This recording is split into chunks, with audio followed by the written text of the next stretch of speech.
Before we start making anything, I want to take a minute to talk about what actually makes a good pierogi. This matters because once you know what you're aiming for, every step in the course makes more sense. A good pierogi really comes down to four things: the dough, the filling, the seal, and how it's cooked. First, the dough. Pierogi dough should be rolled fairly thin, but not fragile. If it's too thin, it will tear or open while cooking, and that's a disaster. So when in doubt, it's better to leave the dough a little thicker. The second thing is the filling. A filling that's easy to work with should be cohesive and not watery. It should hold together when you scoop it, not fall apart or leak liquid.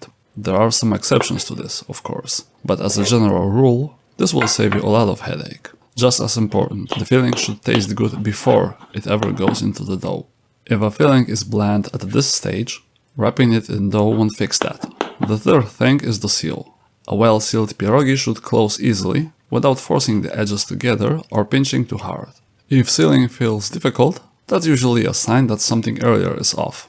Maybe there's too much filling, or the edges of the dough are smeared with filling, so they don't want to seal. A good seal feels almost boring. You press, it sticks, and you move on. The last part is cooking. Properly cooked pierogi should be tender and fully cooked through, without bursting open in the water. Overcooking can make them fall apart, especially if you keep them at a rolling boil instead of a gentle simmer. Undercooking, on the other hand, can leave the filling raw or cold in the center.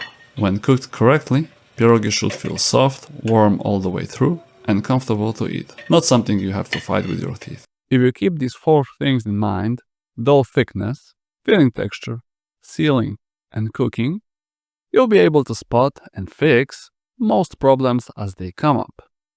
In the next lesson, we'll start with the foundation, making simple pierogi dough that's easy to roll, easy to seal, and forgiving to work with.